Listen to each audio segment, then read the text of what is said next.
Assalamualaikum warahmatullahi wabarakatuh. Kembali lagi di channel Cipta Cerita Daily. Dan pada kesempatan malam hari ini, gua akan membawakan sebuah kisah tentang seseorang pemuda yang nekat melakukan ritual menikah dengan jin agar hidupnya menjadi kaya. Tapi sebelum kita masuk ke inti ceritanya, alangkah baiknya bagi kalian yang belum subscribe channel ini, kalian bisa bantu kami dengan mengklik tombol subscribe yang ada di bawah ini agar channel kami menjadi semakin lebih berkembang dan kami menjadi semakin lebih bersemangat dalam membawakan konten-konten kisah horor buat kalian. Oke, tanpa perlu banyak basa-basi lagi, mari kita langsung saja ke ceritanya.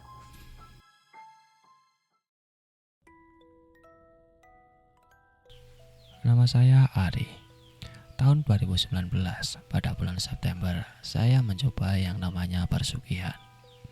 Saya pun mencari di internet, lalu saya memakai jasa yang namanya N yang beralamatkan di kota W. Kenapa saya memilih persugihan? Karena di sini saya kerja selalu mendapatkan status kontrak.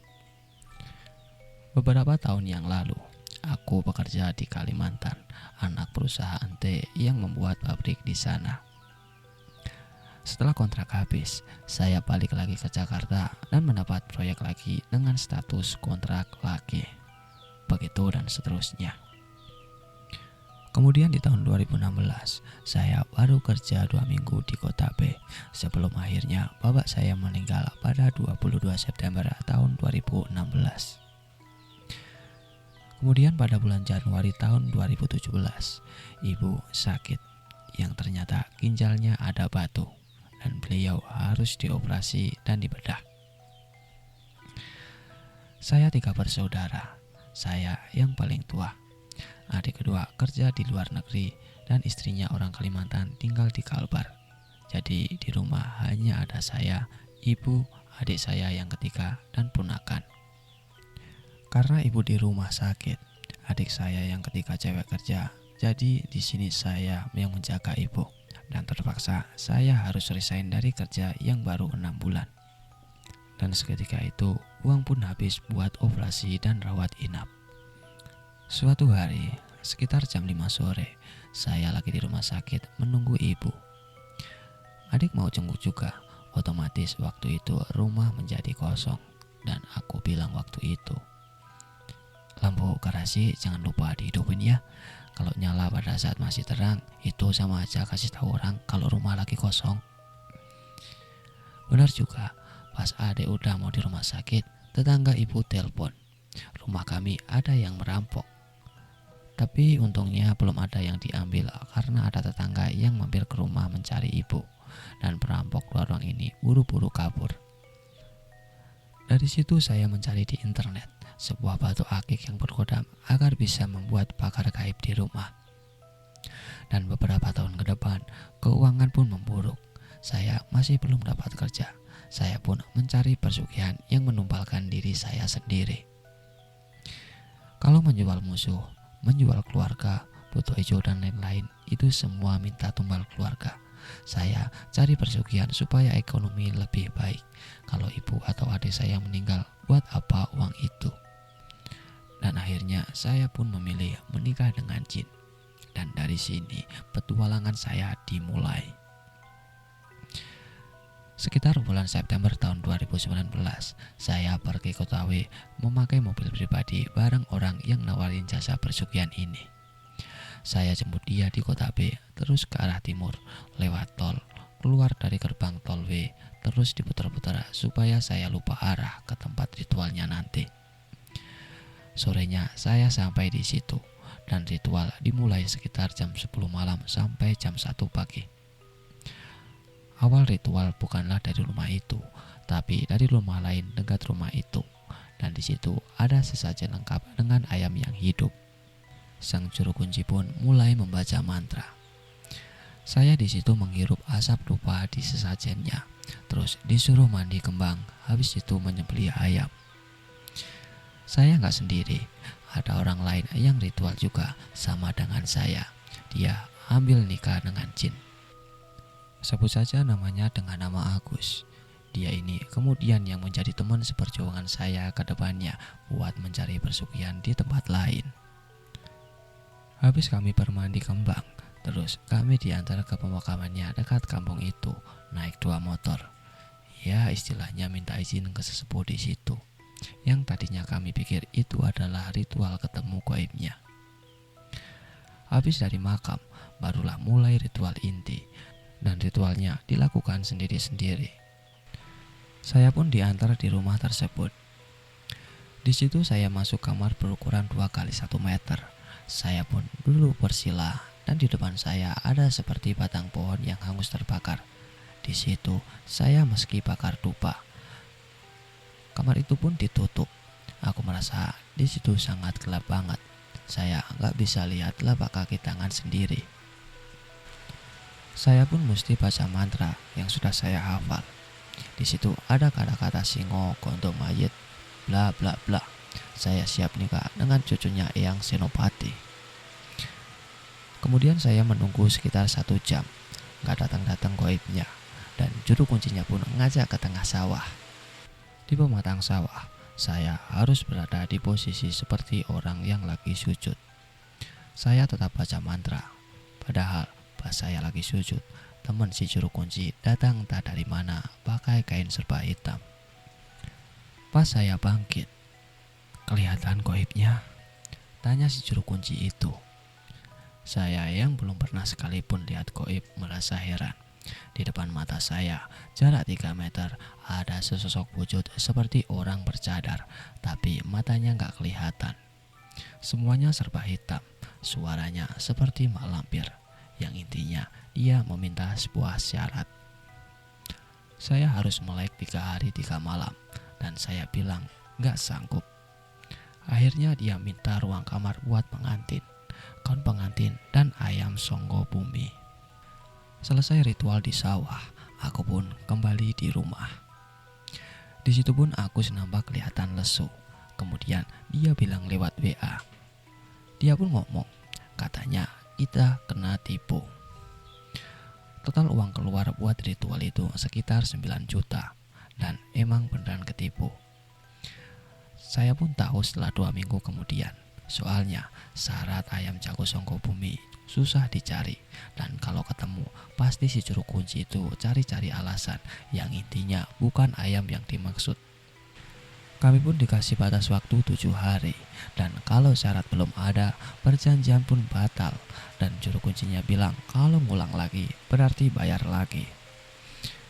Di situ saya udah pasrah dan pengen ambil jalan sesat, malah disesatin orang. Tipikal dari si Agus ini, dia bukan orang yang mudah menyerah. Setelah pulang dari kota W, dia langsung cari tempat lain. Dan akhirnya Agus dapat. Di daerah kota L namanya, di sebuah keraton es. Penguasanya bernama Dewi Nawang Wulan atau Dewi Lancar. Kurang lebih begitu, saya agak sedikit lupa. Di sebuah lokasi dekat tambak udang yang sangat luas, di tengah-tengah ada sebuah rumah yang pagarnya dari tembok setinggi dada orang dewasa. Di halaman belakang rumah tersebut ada sebuah makam, dan di depan rumahnya juga ada 1 makam, tetapi ada 2 pohon asem yang 1 pohon asemnya sangat besar sekali. Tiap malam Jumat, orang kampung di sekitar sering bawa sesajen ke arah situ dan ditaruh di bawah pohon asem. Saya pernah ambil foto rumah dan sekelilingnya, tapi dilarang sama orang yang lagi ritual di situ. Kata mereka, kalau ambil foto tanpa izin kuncennya, bisa-bisa kena musibah. Saya pun langsung menghapus foto tersebut. Saya pun mendapat informasi bahwa biaya ritualnya cuma 500.000. Itu pun buat beli sajennya berupa kembang, dupa, ayam panggang atau ayam goreng, dan lain-lain. Nanti pas malamnya sambil bawa sajen masuk ke 1 kamar. Di kamar tersebut ada 1 bangku dan sebuah lukisan seperti Nyi Roro Kidul. Tapi ternyata itulah yang namanya Dewi Lancar atau Nawang Wulan. Suatu hari pas saya di rumah, saya ditelepon oleh Agus dan disuruh datang ke sana. Saya pun langsung ke sana dari Jakarta, hingga sampai sana pukul sekitar 9 malam. Waktu itu saya mesti ketemu juru kuncinya dulu sebelum ritual. Dia pun datang ke tempat itu pagi dan sore. Akhirnya saya tidur dulu di rumah itu. Awal saya datang, di situ ada 8 orang termasuk saya yang sedang ritual. Metode ritualnya yaitu kita nginep di situ. Bisa 1 hari, 2 hari, atau sampai 7 hari. Sampai nanti kita didatengin lewat mimpi. Nah, di mimpi tersebut kita akan dikasih petunjuk apa yang harus kita lakukan. Dulu katanya ada satu peritual, yaitu seorang cewek yang pernah berhasil di situ. Kemudian si cewek tersebut potong sapi di situ sebagai rasa terima kasih.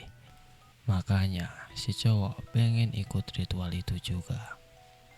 Saat ritual, nggak boleh keluar dari area rumah atau pagar, karena gerobak goib kerajaan ada di dalam pagar rumah itu.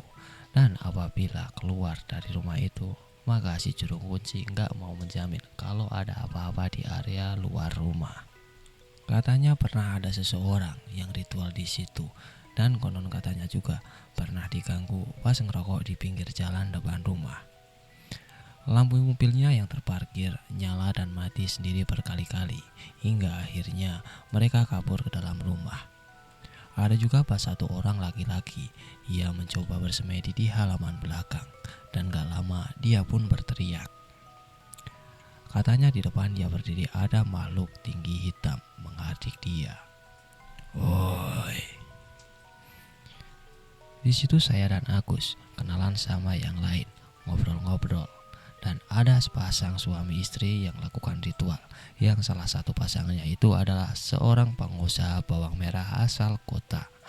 Mereka punya utang 8 miliar. Si wanita itu kasih tahu ke saya dan si Agus kalau mau nikah dengan jin, ada seorang abah di kota C yang pernah nikahin dia sama jin Arab. Tapi pas malam pertama di depan si abah Syahid, si wanita teriak takut pas jin itu muncul. Konon katanya ukurannya raksasa dan dia lihat alat kelaminnya udah ngeri. Dia pun seketika langsung kabur hingga akhirnya pernikahannya itu batal. Waktu itu aku di keraton cuma 2 malam saja. Tapi mimpi yang kita alami harus diceritain ke si juru kunci. Jadi dia yang akan kasih tahu apa yang harus kita lakukan. Waktu itu aku cuma ingat mimpi di situ saya belanja bawa troli di supermarket, dan di mimpi itu saya gendong anak kecil. Tapi itu hanya di mimpi saya. Wujud anak kecil itu berupa timun suri. Pas saya cerita ke juru kunci yang berusia kakek-kakek, dia menyuruh saya untuk pulang. Hah? Gitu doang? Terus saya mesti ngapain? Saya pun ngomong dalam hati. Akhirnya saya pulang sendirian. Agus masih ritual di situ. Pas saya pulang, tersisa 5 orang di rumah itu. Beberapa saat kemudian, saya jemput Agus di rumah ortu angkatnya di daerah Jawa Barat. Abah Syahid, dia buka praktek. Kebanyakan yang datang minta tolong supaya usahanya makin laris atau maju. Agus pernah tanya ke salah satu pasien, dan tiap kali datang orang itu keluarin biaya 1 juta. Waktu itu aku sampai di situ saat siang hari. Saat ketemu abahnya, aku langsung menyatakan apa maksud tujuan kami berdua. Kemudian aku memberinya sebesar 1 juta. Malamnya jam 10, saya, Agus, dan 2 wanita pergi ke suatu tempat, semacam kebun kosong atau apa namanya. Di situ banyak sekali pohon-pohon tinggi dan rimbunan pohon bambu. Kami berempat duduk mengeliling batu besar berbentuk setengah bola yang tengahnya seperti terbelah. Tujuan wanita ini saya kurang tahu. Intinya mereka ingin rezekinya makin besar dan lancar. Kalau dilihat dari atas, batu itu berbentuk lingkaran. Posisi saya ada di timur, Agus di utara, dan wanita muda di barat. Wanita setengah baya berada di selatan. Abah Said waktu itu berkata, "Kalau ada anak kecil duduk di pangkuan kamu usir saja ya. Itu tuyul. Mereka seringkali usil dan kamu gak ada urusan atau gak manggil mereka. Tapi kalau ada sesuatu yang jatuh di tanah, kamu ambil aja ya dan kamu simpen. Itu nanti bakal berubah jadi mustika. Dan kalau ada yang datang di depan kamu bilang aja niat kamu kesini mau apa. Dan kalau kamu dengar azan subuh, itu artinya semedi udah selesai dan kamu balik aja ke rumah Abah." Begitu ujar Abah Said. Habis itu Abah baca-baca mantra di depan batu besar sambil ketok-ketok batu itu 3 kali. Terus dia pergi. Dimulailah ritual berikut buat saya. Baru beberapa menit Abah pergi, ada suara daun kering yang diinjak-injak mendekat ke arah saya. Waktu itu saya udah gak tahan. Gila, goibnya beneran ada deketin saya, lalu mendekat ke arah kiri saya. Aku kira itu adalah makhluk goib. Ternyata itu adalah si wanita muda berjilbab yang samperin saya, menggenggam lengan kiri karena dirinya ketakutan. Saya khawatir calon istri goib saya cemburu lihat saya dipeluk wanita lain. Dan sepanjang ritual, dia peluk terus. Kalau ada suara aneh-aneh, langsung makin erat genggaman tangannya di tangan saya. Azan subuh sudah mulai kedengaran, dan saya belum ngerasain atau melihat apapun, cuma kram di kaki karena berjam-jam duduk bersila. Kemudian kami balik ke rumah Abah, istirahat, karena jam 8 pagi mesti menghadap Abah lagi. Setelah tidur beberapa jam, pas sudah bangun, kami berempat cerita-cerita apa yang dialami tadi malam di atas. Buat menuju lokasi batu, jalan lewatin kolam, ikan, sawah, dan banyak tanjakan yang curam. Si Ina pun bercerita kalau ada yang bergerak di kiri dia, makanya dia sedang pindah. Dia juga bilang ada benda jatuh ke hoodie jaketnya, dan habis dikasih lihat ke Abah, katanya berubah jadi batu akik. Sedang si Agus, dia pindah tempat karena ada yang dorong dia dari belakang. Dia lihat ada 3 sinar di atas terus jatuh ke tanah. Dia pun bilang, katanya dia melihat ada sesosok makhluk tinggi hitam yang siluetnya seperti perempuan berdiri sekitar 4 meter di belakang saya. Setiap ada angin besar yang berhembus yang bikin rimbunan pohon bambu bergesekan, dia bilang bahwa buto hijau sedang datang. Dan jika ada suara burung yang saya dengar, berarti itu adalah kuntilanak. Jam 8 pagi kami menghadap Abah. Saya dan Agus dinikahkan. Kami duduk berdampingan dan dipakein kerudung kain kafan. Ternyata ritual ketemu istri bukan di tempat Abah. Dia udah ngelakuin itu di rumahnya. Dan kalimat di amplop itu mantra yang dibaca pas terlentang di ranjang, cuma pakai celana dalam. Si Abah mengambil jin dari Baghdad.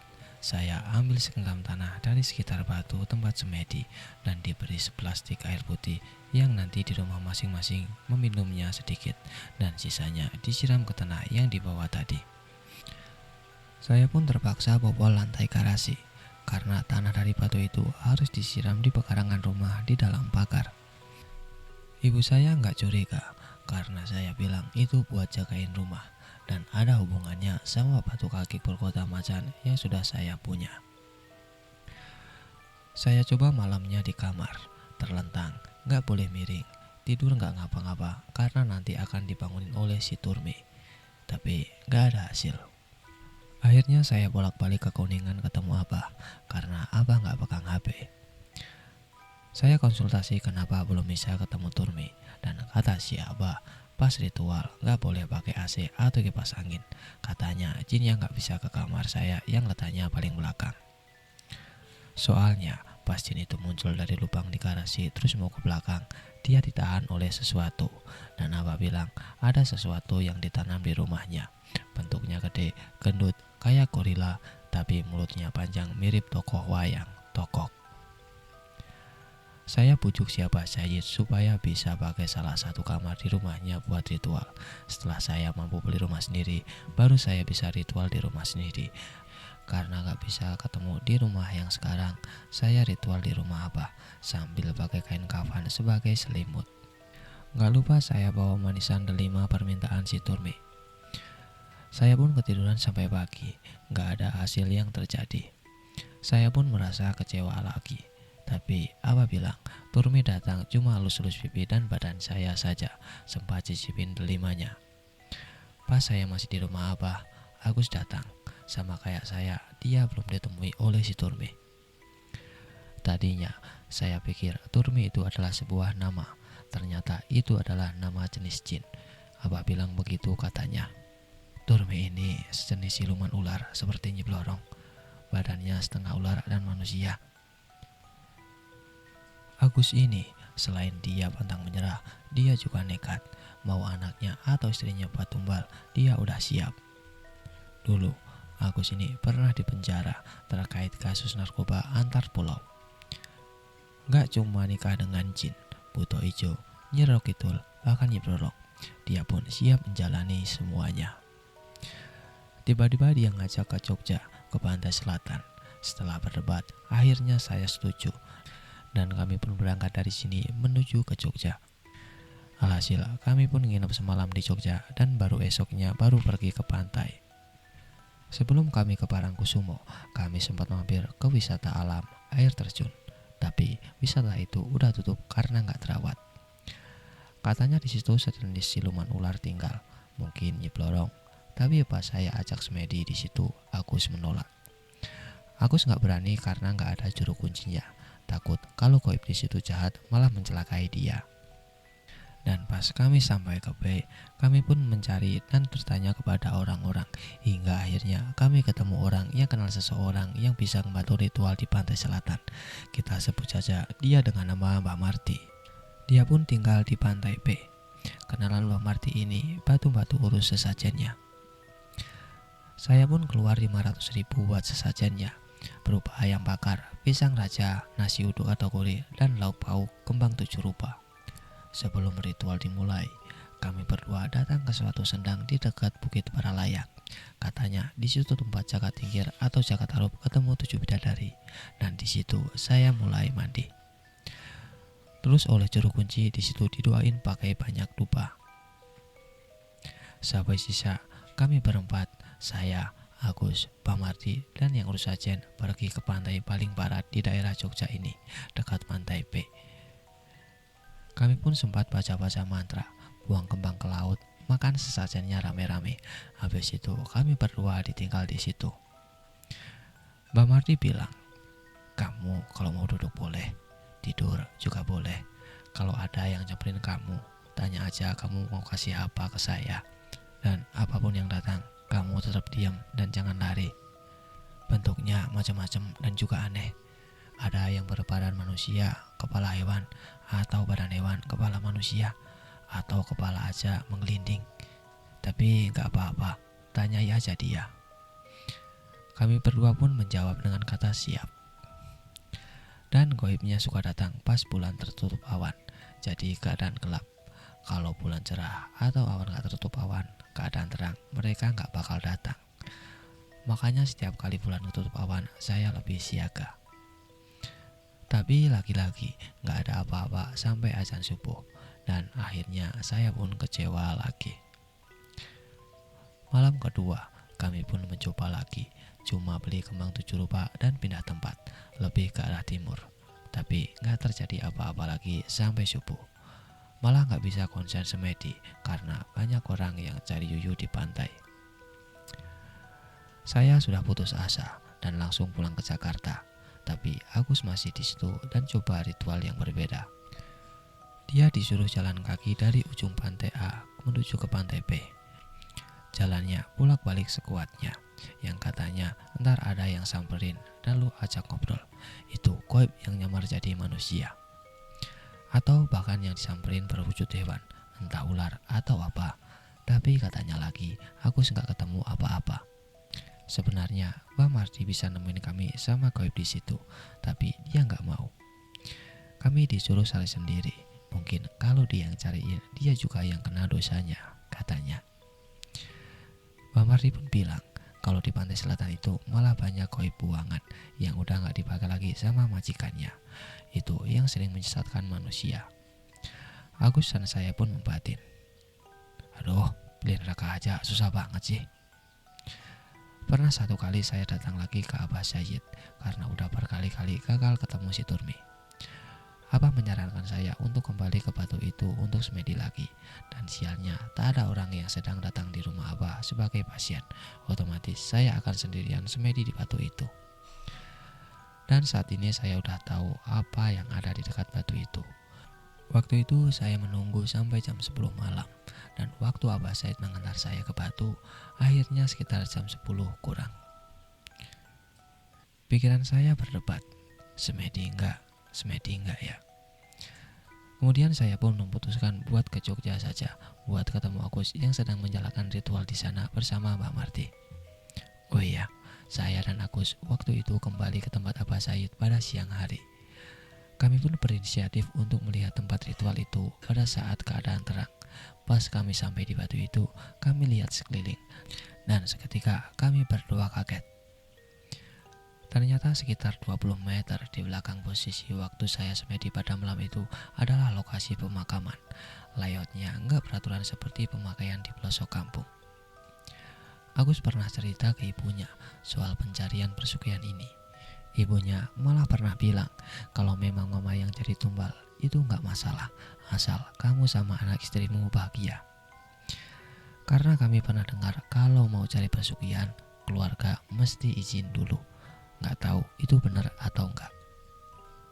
Makanya suatu hari saya kasih tahu ibu saya kalau yang saya sering lakukan pergi keluar kota bilangnya ada bisnis, entah jagung, udang, ayam, atau cabai, itu semua bohong. Saya sedang mencari persugihan dan saya menceritakan itu kepada ibu saya. Sebenarnya bukan buat minta izin, tapi cuma buat minta relain anak yang satu ini ambil jalan sesat, karena ibu saya masih punya 2 anak lain. Biar kehidupan keluarga lebih baik, saya sujud 3 kali di kaki ibu saya. Beliau pun sempat nangis dan bilang, "Makanya kamu sering ke gereja ya, agar kamu tidak sesat." Lihat ibu saya yang nangis, saya nggak kuat. Coba tahan air mata agar nggak jatuh. Saya memang bukan Kristen yang taat, mungkin hanya Kristen KTP doang. Dan kami pun lupa kapan terakhir kami ke gereja. Beberapa hari kemudian, saya tanya ibu, apa dulu almarhum bapak pernah menanam sesuatu di rumah. Ternyata ada 3 kepala babi dan telur angsa yang fungsinya buat mencegah gangguan gaib atau santet, katanya. Saya pun ke rumah Mbak Marti lagi, dan dia bilang kalau telur angsa itu kuat efeknya. Cuma yang nanam atau ustadz yang tinggi ilmunya yang bisa cabut pengaruhnya.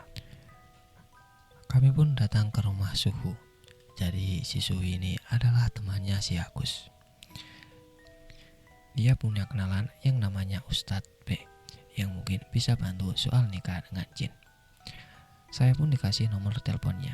Terus katanya coba bawa tulang sapi buat sajian gaib penunggu gunung B di gunung A, yang akhirnya saya dalam perjalanan ke daerah itu. Percobaan ini berhasil, dan Ustadz bilang si penunggu gunung tersebut mau dijadikan pendamping saya.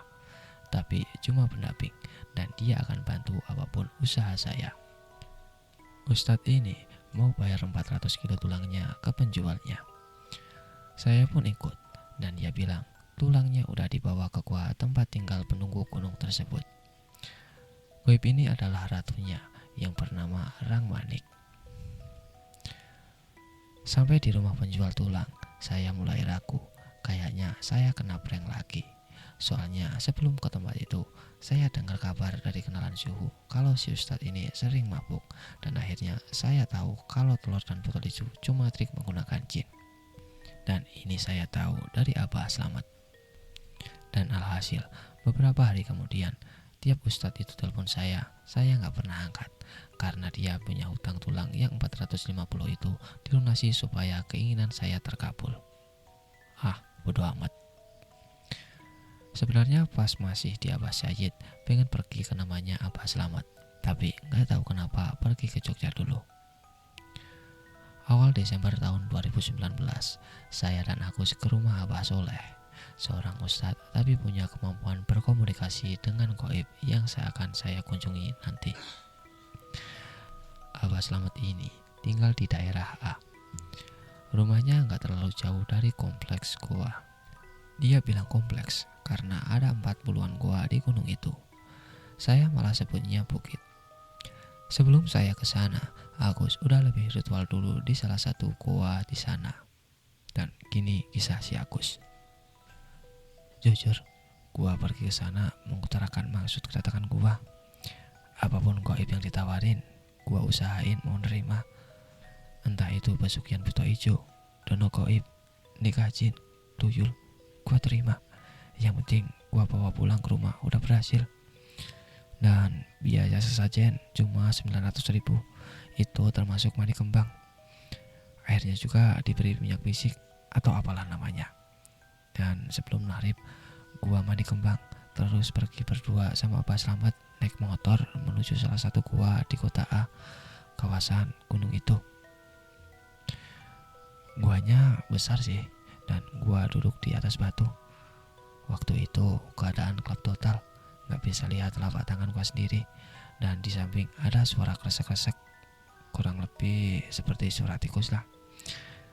Kemudian gua lihat jam, sekitar jam 12 malam. Dan pas gua tengok ke kiri dan ke kanan, ke atas dan ke bawah, nah pas nengok ke atas, gua lihat sepasang mata besar melotot ke arah gua. Gua pun tetap balik, tapi posisi mata itu sangat tinggi. Ya, gua perkirakan dia adalah genderuwo. Waktu pun terus berlalu, terus tiba-tiba ada yang lempar batu ke arah gua. Dan gak beberapa lama lagi ada lemparan batu, tapi lemparannya lebih keras dari sebelumnya. Ini tangan gua yang kena hingga luka, dan ada bentakan suruh pergi. Dan setelah itu hening beberapa saat, dan ada bentakan lagi lebih keras suaranya. Dia bilang pergi. Ya jujur sih, gue langsung pergi aja dari situ. Dan kemudian gue jalan ke bawah. Aduh, tangan gue berdarah. Gue pun jalan kaki ke rumah orang tua Abah Slamet. Jaraknya cuma sekitar 150 meter dari gue. Ya lumayan lah buat istirahat dulu. Dan sampai di rumah Abah Slamet udah siang, dan udah ada tamu. Oh, ternyata si Abah Slamet terima tamu semacam saya. Dan setelah beberapa kali ke rumah Abah, ada yang minta tolong supaya menang di pilkada, supaya naik jabatan di pemerintahan dengan kerjain orang-orang yang berada di posisi atasnya. Ya jadi bisa dibilang bisa ditunjuk atau buat gantiin posisinya. Saya ketemu Abah, ngomong tujuan saya ke situ. Dan Abah bilang, tapi nggak bisa hari ini, 2 hari lagi baru bisa ke sini. 2 hari kemudian datang lagi ke sana bareng Agus. Dan sorenya sebelum maghrib mandi kembang dicampur dengan minyak, berempat naik motor ke gua. Dan setelah pengalaman-pengalaman saya yang sebelumnya tanpa hasil, di tempat inilah saya mulai tahu bahwa memang gaib itu ada. Jadi ini kisahnya. Jadi si Abah Soleh mengajak saya membonceng dia, sedangkan si Agus ikut bareng Abah ngojek. Perjalanan dari rumah Abah ke goa sekitar 15 menitan. Jaraknya naik turun lewat sawah. Sampai ke kaki bukit, keadaan udah gelap. Udah lewat maghrib, dan motor diparkir Abang ngojek langsung pergi. Dari tempat parkir motor ke goa, treknya udah mirip hutan. Banyak pohon jati, rumpun bambu. Karena baru pertama kali kesini, saya belum tahu kengerian daerah sini. Medannya menanjak dan sangatlah curam. Banyak bebatuan karang, kayak dekat pantai, tapi jauh dari pantai. Beberapa menit melalui trek curam 45 derajat, akhirnya kami sampai di suatu gua. Namanya Gua Neng Nong atau Nong Neng. Kurang lebih seperti itu. Katanya di sini ada kerajaan bidadari karena saya ingin dekat dengan jin. Gua ini merupakan salah satu dari 3 gua yang angker. Menurut warga sekitar, gua lainnya adalah gua C dan D. Dan setelah sampai, Abah keluarin sajen, baca-baca mantra, dan nanya sama saya. Kemudian saya menjawab, terus saya disuruh duduk di atas batu. Saya pun duduk menghadap dinding gua. Saya sendirian di situ karena aku semedi di gua lain, sebab tujuannya berbeda. Jika saya nggak milih nikah dengan jin, gua tempat saya semedi bukan di gua ini. Saya pun duduk bersila, dan Abah meminta saya untuk melepas sepatu. Kemudian dia pun bilang, udah, nanti kamu diam di sini ya. Kalau kamu capek, kamu boleh rebahan, nggak apa-apa. Terus kalau ada yang samperin terus nanya kamu mau apa, udah jawab aja keinginan kamu. Lalu kamu mengambil salah satu putri di sini buat dijadiin istri. Kalau goibnya minta tumbal, jangan mau. Bilang saja saya sendiri yang cari tumbalnya. Kalau mau pipis, bisa di depan gua situ. Habis ngomong gitu, Apa dan Agus pergi ke gua lain tempat Agus semedi. Jaraknya sekitar 30 meter dari saya. Karena posisi saya ngadep tembok gua, suasana gelap total. Gak berapa lama kemudian, kedengaran azan isya dari kejauhan. Gak lama pula, habis azan selesai, saya ngerasa ada orang di belakang saya. Dan posisi dia kayak saya ketika ambil foto. Saya pun gak noleh ke belakang. Saya pikir mungkin itu warga sekitar yang habis dari arah atas mau turun ke bawah bukit. Terus dia tahu ada orang di gua ini lagi semedi. Oh iya, gua Nenong ini dikenal angkara soalnya warga dusun yang letaknya kurang lebih 200 meter dari gua ini sering dengar suara gamelan kalau malam. Bayangin 200 meter kedengeran. Balik lagi ke orang tadi. Perasaan saya tahu ada orang di belakang. Soalnya saya dengar ada gesekan daun kering, kayak orang jalan terus nginjek daun kering. Dari kuping, saya tahu orang itu kayak diam di depan gua. Mungkin heran, ada orang yang semedi di sini. Habis orang itu berdiri, mungkin sekitar semenit, saya merasa orang itu pelan-pelan maju, mendekat ke gua. Saya pun tetap diam. Siapa tahu dia nggak lihat saya, soalnya saya pakai jaket hoodie hitam, hoodie saya pasang. Terus tiba-tiba kayak ada yang jatuh dari atas di posisi orang itu berdiri. Bluk. Bukan kayak suara batu jatuh, kayak suara gumpalan daging besar jatuh ke tanah. Itu ngerti muncullah suara kayak anjing menggeram keras. Banyak ludah di mulutnya yang menetes keluar. Habis orang itu berdiri. Mungkin kalau arah saya menghadap itu ibarat arah jam 12, suara geraman itu di posisi jam 6. Suaranya kayak anjing yang mulutnya berlentir netes keluar, menggeram lebih kayak mengaum, sambil kepayaran noleh ke kiri dan ke kanan. Saya langsung tutup mata, dengerin terus anjing itu, dan dia pun bergerak ke arah jam 4, balik ke arah jam 6, balik ke arah jam 3, jalan pelan sambil terus menggeram keras. Dia pun balik lagi ke arah jam 7, ke arah jam 11, kayak masuk ke gua, dan ke arah jam 4, terus-terusan hanya begitu. Untungnya, saya duduk di batu yang agak tinggi dari tanah, sehingga anjing itu susah kalau mau naik ke batu, pikir saya. Suara itu hanya muncul sekitar 10 menitan saja. Kemudian suara menjadi hening lagi. Godaan pertama udah lewat, dan godaan kedua mulai datang. Pas saya rebahan di batu, saya merem. Saya dengar kepakan sayap kecil. Saya langsung mikir, kok ada burung di sini. Suara kepakan itu lewat di atas saya. Mulut gua ada di kanan saya. Tembok gua yang ada sajen ada di kiri saya. Kepakan itu mondar-mandir. Saya pun duduk lagi. Terus kepakan itu hilang. Sekitar 1 jam saya rebahan lagi. Dan kepakan itu datang lagi. Selama semedi saya tutup mata. Dengar goib mungkin gak apa-apa, tapi kalau lihat belum tentu saya kuat.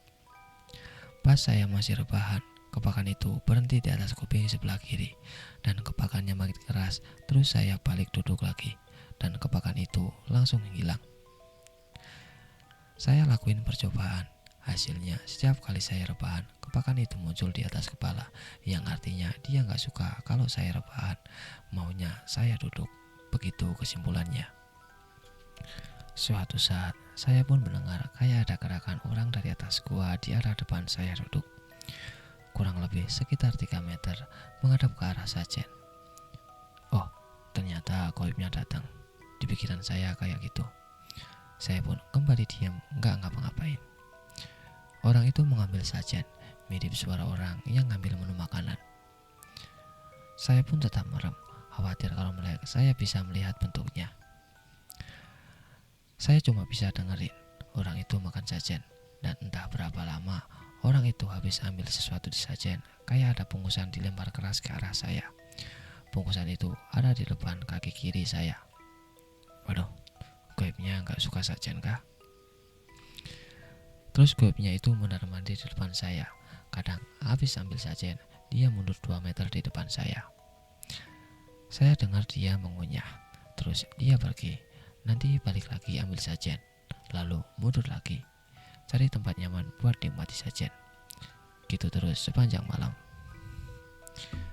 Saya ingat pesan Abah Selamat. Jangan berdoa, biarpun dalam hati. Kalau nggak sengaja berdoa, mereka pasti akan langsung kabur. Lupa bilang, waktu itu apa saja. Dia bilang Turmi nggak bisa masuk ke badan saya karena saya punya panas buat Turmi. Apa saja bilang, karena saya punya tato di badan, jin itu kepanasan. What the hell? Mana ada jin yang takut tato? Ya, cuma alasan yang dicari-cari karena nggak mampu melakukan apa yang saya mau. Kembali lagi ke gua. Jujur, saya udah bete. Waktu berasa lama banget. Saya lihat HP, udah jam 3 pagi. Dan goib itu masih ngunyah-ngunyah sajen di depan saya. Kadang di arah jam 12, kadang di arah jam 1 atau jam 2.